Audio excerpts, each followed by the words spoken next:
ওই হারামজাদা, তোর লজ্জা শরম বলতে কিছু নেই? মা, তুমি আমার মতো একজন নিরীহ মাসুম বাচ্চাকে গালি দিচ্ছ, এটা কি ঠিক? না, তোকে গালি দিতে যাবো কেন? তোকে তো চুমু খাওয়া দরকার। বেয়াদব ছেলে, তুই যে বিয়ে করেছিস সেটা একবার আমাদের জানিয়েছিস? নাউজুবিল্লাহ, আস্তাগফিরুল্লাহ। এসব বাজে কথা তোমাকে কে বললো? আমি কি কখনো তোমাকে না জানিয়ে এমন কোনো কাজ করতে পারি? কেউ মনে হয় আমাকে ভাইরাল করার জন্য এসব গুজব রটেছে। মা, তুমি বিশ্বাস করো, আমি বিয়ে টিয়ে করি নাই। রাখ তোর বিশ্বাস। তোর বাবা তোর উপর চরম ক্ষেপে আছে। তোকে নাকি বাড়িতে ঢুকতে দেবে না। সমস্যা নাই, শ্বশুর বাড়িতে চলে যাব। আমার শাশুড়ি আম্মার হাতের রান্না খুব মজা। ওই হারামজাদা, এই না তুই বললি যে কেউ তোর বিপক্ষে ষড়যন্ত্র করছে? তুই নাকি বিয়ে করিসনি? তাহলে শ্বশুর বাড়ি কোথা থেকে এলো? নাউজুবিল্লাহ, আমি শ্বশুর বাড়ির কথা বলছি? মা, আমার মনে হয় গালতিসে মিস্টেক হয়ে গেছে। বিয়ে মানুষ করে নাকি? শুধু প্যারা আর প্যারা। তুই তো বিয়ে করিসনি, তাহলে তুই কিভাবে জানলি? আরে, এমনিতে বললাম, না মানে আমার মনে হলো আর কি। একদম আমার সঙ্গে নাটক করবি না। সত্যি করে বল, ঘটনা কি? বকা দিবে না তো? না, সত্যি বললে কিছু বলবো না। মা, তোমাকে সেদিন আমার বন্ধু আরিফের বিয়ের কথা বলেছিলাম না? ওই যে গ্রামে ঘুরতে যে যাকে গ্রামবাসীরা জোর করে বিয়ে দিয়েছে, আর সে তার বাবা মাকে ভয়ে কিছু বলতে পারিনি। ওই ঘটনা আরিফের না, আমার সাথে ঘটা কাহিনীগুলোই বলেছিলাম। হারামজাদা, তুই বাড়ি আয় আগে। তোকে যদি মায়েরা পেট সোজা না করছি, তাহলে আমিও তোর মা না। দেখো মা, রাগ করবে না তুমি। তুমি কিন্তু বলছো সাহস করে বিয়ের কথাটা বাবা মাকে বলতে, কিন্তু আমি তো এখনো সাহস করে উঠতেই পারি নাই, তাই বলি নাই। তাই বলে তুই বিয়ে করে বউকে বাপের বাসায় রেখে দিবি? আমাদের বললে কি আমরা তোকে খেয়ে ফেলতাম? বরং আমরা আরো ধুমধাম করে বিয়ের ব্যবস্থা করতাম। গাধা কোথাকার। যাই হোক, যা হবার হয়ে গেছে। এখন তুই বাসায় আয়, আমরা অনুষ্ঠান করে বউকে আমাদের বাসায় নিয়ে আসবো। প্রথমত, এখন আমার অফিস ছুটি দিবে না। আর ওই স্বপ্ন মাথা থেকে ঝেড়ে ফেলে দাও। কেন? ওই বেয়াদব মেয়ে আমাকে পছন্দ করে না। সে নাকি অন্য একটা ছেলেকে ভালোবাসে। ও, এই জন্য তুই ওকে ডিভোর্সের কথা বলছিস? তো কি বলবো? সে অন্য একটা ছেলেকে ভালোবাসে, তার সঙ্গে পালাবে, তাই আমি বললাম আচ্ছা ঠিক আছে, ডিভোর্স লেটার পাঠিয়ে দিও, আমি সাইন করে দিব। কি ঠিক করিনি? মেয়েটা তো তোর সঙ্গে মজা করেও বলতে পারে। তুই ওর পুরো কথা না শুনে কল কেটে দিয়েছিস, এরপর আবার ফোন বন্ধ করে রেখেছিস। এটা কি তুই ঠিক করেছিস? আমার মনে হয় না মজা করেছে। বাই দ্য ওয়ে, তুমি এসব কিভাবে জানলে? কারণ তোর সুন্দরী বউ আমার সামনে বসে কাঁদতে কাঁদতে পদ্মা মেঘনা ভাসিয়ে দিচ্ছে। নাউজুবিল্লাহ, আস্তাগফিরুল্লাহ। বলো কি? কি সাংঘাতিক মেয়ে! আমার বাড়ি অবধি পৌঁছে গেছে। মা বাবা বাসায় নেই, বাবা কি সব জানতে পেরেছে? হ্যাঁ, নে তোর বাবার সঙ্গে কথা বল। শয়তান, তুই কোন সাহসে বিয়ে করেছিস? তোর এত বড় স্পর্ধা! তুই কাউকে কিছু না জানিয়ে একা একাই বিয়ে করে ফেলেছিস। বিশ্বাস করো বাবা, আমি বিয়ে করতে চাইনি, কিন্তু আমাকে জোর করে বিয়ে দিয়েছে। বাবা, আমি ওখান থেকে পালিয়ে আসতে চেয়েছিলাম, কিন্তু আমার মাথায় বন্দুক ঠেকিয়ে বিয়ে দিয়েছে। বিশ্বাস করো বাবা, আমি কিছুই করি নাই। চুপ শয়তান! তুই রাস্তার মধ্যে একটা মেয়ের সঙ্গে উল্টাপাল্টা কাজ করবি? তোকে তারা আদর করবে, তাই না? আজ তোর জন্য আমাদের মান সম্মান সব ধুলোর সঙ্গে মিশে গেল। আমরা কি তোকে এমন শিক্ষা দিয়েছিলাম যে রাস্তায় মেয়ে দেখলেই তাকে ডিস্টার্ব করবি, তার সাথে উল্টোপাল্টা কাজ করবি? বিশ্বাস করো বাবা, আমি কোনো উল্টাপাল্টা কাজ করি নাই। এর আগে কি কখনো আমার নামে কোনো কমপ্লেন পাইছো তুমি? ওই বেয়াদব মেয়েটাই আমার নামে উল্টাপাল্টা কথা বলছে, আমার নামে মিথ্যা অপবাদ দিয়েছে। বাবা, সব দোষ ওই বেয়াদব মেয়েটার। ওই বেয়াদব চেংড়ি আমাকে ফাঁসিয়েছে। ওই হারামজাদা, খবরদার আমার বৌমাকে বেয়াদব বলবি না। একদম ঠ্যাঙ্গে বাড়ি দিয়ে ঠ্যাং ভেঙে দিব। লে হালুয়া, এখন তোমার ছেলে তোমার কাছে পর হয়ে গেল, আর ওই বেয়াদব না মানে পরের মেয়েটা তোমার কাছে আপন হয়ে গেল। হাই খোদা, এই দিনটা দেখার আগে তুমি আমাকে উঠিয়ে নিলে না কেন? কষে একটা থাপ্পড় মারবো বেয়াদব! লুকিয়ে লুকিয়ে বিয়ে করেছিস, তাহলে এখন আবার ওকে ডিভোর্স দেওয়ার কথা বলছিস কেন? বিয়ে কি তোর খেলা মনে হয়? বাবা, তুমিও থাপ্পড় মারতে চাইছো? এমনিতেই বিয়ের দিন আমার শ্বশুর এমন একটা থাপ্পড় দিয়েছে যে এখনো পর্যন্ত ব্যথায় আমি ভালো মতো খেতে পারি না। তুমি যদি আরেকটা থাপ্পড় মারো, তাহলে দেখা যাবে আমাকে শুধু জুস খেয়ে থাকতে হবে। বাবা রেগে গিয়ে বলল, তোর এমন কর্মকাণ্ডের জন্য আমি তো ভেবেছিলাম তোকে বাসায় ঢুকতে দিব না, কিন্তু আমার বৌমাকে ভীষণ পছন্দ হয়েছে, তাই এবারের মতো মাফ করে দিলাম। শুনলাম তোর শ্বশুর নাকি কমিশনার, আর দুইটাই নাকি মেয়ে। সমস্যা নেই, যা করবে কামাই, সব খাবে জামাই। চালিয়ে যা। এই ধরো, তোমার বেয়াদব ছেলেটার সাথে আমি আর কথা বলতে চাই না। বলে মাকে ফোন দিয়ে দিল। বাপের কথা শুনে আমি চাঁদের দেশে। সব সময় তোর ফাজলামো, তাই না? বিশ্বাস করো মা, আমি ওর সাথে উল্টাপাল্টা কিছুই করিনি। ওই বেয়াদব মেয়েটাই আমাকে ভরা মজলিসে ল্যাং মেরে ফেলে দিয়েছিল। ভালো করেছে। আগে যা হবার হয়েছে, এখন সে তোর বউ। কিসের বউ? বউ তো না, আজ তো একটা ডাকাত। কথায় কথায় আমার কাছে থেকে টাকা হাতিয়ে নেয় মা। আমি একটা সুন্দর প্ল্যান করেছি। এখন থেকে আমিও ওর বাবার কাছে থেকে টাকা হাতিয়ে নিব। প্ল্যানটা সেই না? ফাজিল কোথাকার। তোর বাবার কি টাকা কম পড়েছে যে তুই শ্বশুরের কাছ থেকে টাকা নিবি? মা, তোমার হিটলার স্বামী যে পরিমাণ কিপটা, তার কাছে থেকে টাকা হাতিয়ে নেওয়া অসম্ভব। মা মুচকি হেসে বলল, ফাজলামো রাখ এখন। জানিস মেয়েটার 2 দিন ধরে কিছু খায়নি। ওই মেয়েটা এক নাম্বারের মিথ্যাবাদী মা। মিথ্যা কথা বলতেছে তোমাদের। দেখো গিয়ে লুকিয়ে লুকিয়ে ঠিকই পেট পূজা করে এসেছে। একদম চুপ থাক। মেয়েটা খুবই অসুস্থ। এখানে আসার পর থেকে বমি করছে।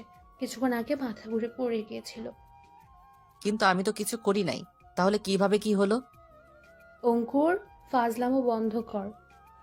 বিশ্বাস করো মা, আমি তোমার কসম খেয়ে বলতেছি, আমি কয়েকটা চুমু খাওয়া ছাড়া আর কিছুই করিনি। তাও চুমুগুলো গালে আর কপালে দিয়েছি। ও কিভাবে প্রেগনেন্ট হলো আমি কিছুই জানি না। আমি সত্যি বলছি মা, আমি কিছু করিনি। এটা সত্যি। ও ঘুমের মধ্যে আমাকে অনেক কয়বার জড়িয়ে ধরেছিল, কিন্তু বিশ্বাস করো মা, আমি তখন কিছুই করিনি। ফাজিল ছেলে। মাকে সব কথা বলতে তো লজ্জা করে না? আর ওই মেয়ে যে প্রেগনেন্ট, সেটা তোকে কে বললো? তুমি না বললা ওই মেয়ে আসার পর থেকে বমি করতেছে, এরপর মাথা ঘুরে পড়ে গেছে? গাধা কোথাকার। বমি করলে আর মাথা ঘুরে পড়ে গেলে কি মানুষ প্রেগনেন্ট হয়ে যায় নাকি? এটা কি তোর ভারত বাংলা সিরিয়াল মনে হয়? তাহলে কি হয়েছে ওর? 2 দিন ধরে না খাওয়া শরীর, তার উপর জার্নি করে এসেছে, এজন্য বমি করেছে। আর শরীর দুর্বল থাকার কারণে মাথা ঘুরে পড়ে গেছে। তুই তো গাধা, তুই এসবই বুঝবি। মা, আমি সত্যি অনেক সরি। আমি অনেকবার তোমাকে বলার চেষ্টা করেছি, কিন্তু আমার সাহস হয়নি। আমি ভেবেছিলাম এরপরে পারি যখন যাব তখন তোমাদের বলবো সবকিছু। আচ্ছা ঠিক আছে, যা হবার হয়েছে। এখন তুই বৌমার সঙ্গে একটু কথা বল, মেয়েটা খুব কান্নাকাটি করছে। ওই মেয়ে কাঁদতে কাঁদতে বলল, সরি, আমি সেদিন আপনার সঙ্গে মজা করছিলাম, কিন্তু যে সিরিয়াসলি নিয়ে নেবেন সেটা আমি ভাবিনি। এরকম মজা আমার সঙ্গে আর কখনো করবা না। ওই মেয়ে, আমি তোমাকে খুব ভালোবাসি। সেই প্রথম দিন থেকেই তোমার মুখে অন্য ছেলের কথা শুনে আমার মাথা খারাপ হয়ে গিয়েছিল। আমিও। তুমিও কি? ওই যে আপনি যেটা বললেন সেটাই। তো বলো সেটা। মা আছেন সামনে, কিভাবে বলবো? আমার লজ্জা করে, আমি বলতে পারবো না। ওরে আমার লজ্জাবতী বউরে, স্বামীকে ভালোবাসি কথাটা বলবে, তাতে আবার লজ্জা? জানেন, আপনার মুখে ডিভোর্সের কথা শুনে আমি আর কিছুই মুখে দিতে পারিনি। আমি কতবার আপনাকে ফোন করেছি, কিন্তু আপনি ফোন বন্ধ করে রেখেছিলেন। আগে তো আমার পুরো কথা শুনতেন, তা না শুধু শুধু রাগ করতেন। জানেন আমি কত কষ্ট পেয়েছি? আমাকে কষ্ট দেওয়ার জন্য আপনার উপর 10,000 টাকা জরিমানা ধার্য করা হলো। জো হুকুম মহারানী কটকটি। ওই, আপনি আমাকে কটকটি বললেন কেন? আমার নাম নিশাত আনিতা ওইমি।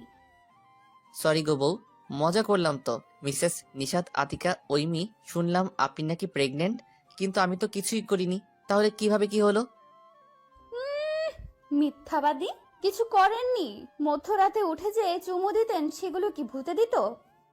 চুমু দিলেই কি প্রেগনেন্ট হয় নাকি? তাহলে কি করলে হয় একটু বলবেন? তোমার বান্ধবী আছে না, ওর কাছ থেকে শুনে নিও। না, আমি আপনার কাছেই শুনবো। বেহায় মেয়ে, এখন তোমার লজ্জা লাগলে না? তোমার সামনে মা নেই। না গো প্রাণের স্বামী, আমি এখন আপনার রুমে শুয়ে আছি। আসতে না আসতেই আমার রুমটা দখল করে নিয়েছো। খবরদার, রুমের কোনো কিছু উল্টা পাল্টা যেন না হয়। এই হ্যালো, এটা আমারও রুম, সো আমি যা ইচ্ছা তাই করতে পারি। ও মা, তাই নাকি? তো কবে থেকে রুমটা তোমার হলো? যেদিন আমাকে বিয়ে করেছেন সেদিন থেকেই। ওই একটু বলেন না কি করলে প্রেগনেন্ট হয়? এই জন্যই বাচ্চা মেয়েদের বিয়ে করতে দেই। এরা কিছুই জানে না, শুধু বিয়ে করার কুপকুপি। ওই খবরদার আমাকে বাচ্চা বলবেন না, আমি বলতেও বাচ্চা না। কয়দিন পর এইচএসসি পরীক্ষা দিব, আর আমি সব জানি। আচ্ছা ঠিক আছে, এবার গিয়ে দেখবনি তুমি কেমন জানো। আমার বান্ধবী আমাকে সব বলেছে। শালা, সব দোষ এই বিবাহিত বান্ধবীদের। এরাই অবিবাহিত মেয়েদের মাথা নষ্ট করে। এই একটা কথা বলি, বলো। আসার সময় আমার জন্য একটা ফোন নিয়ে আসবেন কেমন? কেন? কিছুদিন আগেই না তোমাকে একটা নতুন ফোন কিনে দিলাম। ঐমি গলার সুর একটু নরম করে বলল। আসলে সেদিন আমি বারবার আপনাকে ফোন দিচ্ছিলাম, কিন্তু আপনি ফোন ধরছিলেন না, তাই আমি রাগ করে একটা আছাড় মেরে ভেঙে ফেলেছি। কি? ওরে ভাই, কে আসো, আমাকে ধরো। এখন আমার মাথায় ঘুরতেছে। 21,999 টাকার ফোন আছাড় মেরে ভেঙে ফেলেছে। হাই খোদা, এটা বউ না টাকা খরচ করার মেশিন? বুঝতে পারছি, আজ থেকে পার্ট টাইম জব হিসেবে আমাকে একটা থালা হাতে রাস্তায় নামতে হবে। আপনি রাস্তায় নামেন না, যেখানে খুশি সেখানে নামেন, সেটা একান্তই আপনার ব্যক্তিগত বিষয়, কিন্তু আসার সময় আমার জন্য একটা ফোন নিয়ে আসবেন কেমন? এই তোমার স্বামীর প্রতি ভালোবাসা? আমি রাস্তায় থালা নিয়ে নামবো, তোমার কষ্ট হবে না? না, আমার কেন কষ্ট হবে? তবে হ্যাঁ, বুড়ো বয়সে আমি কিন্তু আপনার হুইল চেয়ার ঠেলতে পারবো না, বলে দিলাম। তুই তো আচ্ছা পাশার হৃদয়ের মানুষ। আমি রাস্তায় থালা নিয়ে নামবো আর তুমি পায়ের উপর পা উঠিয়ে বসে বসে খাবে? এটা কখনোই হতে দেওয়া যাবে না। আমি থালা নিয়ে রাস্তায় নামলে তোমাকে ঝোলা নিয়ে রাস্তায় নামাবো। ফাজলামি রাখেন, আসার সময় আমার জন্য প্লিজ ফোন নিয়ে আসবেন। আমি আর কোনো ফোন কিনে দিতে পারবো না তোমাকে। কিনে দিতে পারবেন না? তাহলে অন্যের ফোন চুরি করে দেবেন কেমন? তবু আমার ফোন লাগবে। কি সাংঘাতিক বউ! স্বামীকে বলতেছে চুরি করতে। আল্লাহ, এমন বউ যেন আমার শত্রুর কপালেও না জোটে। ফাজলামো রাখেন, ফোন কিন্তু আনবেন। আমি কোনো ফোন টোন আনতে পারবো না। তোমার ফোনের প্রয়োজন হলে তোমার আব্বার কাছ থেকে নাও। ঐমি জোর গলায় বলল। কেন বাবার কাছ থেকে নেব কেন? আপনি কিনে দিবেন। একটা ফোনে যদি কিনে দিতে না পারেন, তাহলে বিয়ে করেছেন কেন? লে হালুয়া, বিয়ে করার সময় কি কোনো কন্টাক্ট ছিল নাকি? বউ মাসে মাসে ফোন ভাঙবে আর আমার মাসে মাসে ফোন কিনে দিতে হবে তাকে? ওই, এমন করেন কেন? একটাই তো ফোন ভাঙছি, আপনার কসম খেয়ে বলছি আর কখনো ফোন ভাঙবো না। নাউজুবিল্লাহ, এখনই তুমি কসম ফিরিয়ে নাও। আমার কসম খাওয়ার কোনো প্রয়োজন নেই। তবে চাইলে তোমার বাবার কসম খাইতে পারো। আমার বাবার কসম কেন খাইতে যাব? পরে যদি ভেঙে ফেলি, তখন যদি আমার বাবার কিছু হয়? মানে যত ফাড়া সব আমার উপর দিয়ে পার হবে, তাই তো? স্বামী মরলে মরবে, কিন্তু বাপের কিছু হওয়া চলবে না। কি সাংঘাতিক বউ! ওই শোনেন না, আপনার বাড়ি চলে আসেন। একা একা তো আর ভালো লাগছে না। বরের বাড়িতে প্রথম এলাম, অথচ বর বাড়িতে নেই। আমি ঐমির কথা শুনে গদগদ হয়ে বললাম, আমাকে খুব মিস করছো বুঝি? না, আপনাকে কেন মিস করতে যাব? বগুড়াতে প্রথম এলাম, আপনি থাকলে আপনার সঙ্গে একটু ঘুরতে যাইতাম। ঘুরে ঘুরে দেখতাম কি কি আছে আপনার এই বগুড়াতে। আমি তো মেয়ে মানুষ, আমি তো আর একা একা ঘুরতে যেতে পারি না। আপনি থাকলে ভালো হতো। মেয়েরা আসলে স্বার্থপর হয়, আর তুমি এই পৃথিবীর সবচেয়ে বড় স্বার্থপর মেয়ে। স্বামী যে বউকে রেখে এত দূরে আছে, বিয়ের পর বউ ছাড়া থাকা যে কি কষ্টের, আমি যে কত কষ্ট পাচ্ছি সেটা নিয়ে তোমার কোনো মাথা ব্যথা নেই। তুমি আমাকে ডাকছো বগুড়া শহর ঘুরে দেখার জন্য। ফাজিল কোথাকার! খবরদার, বকা দেবেন না।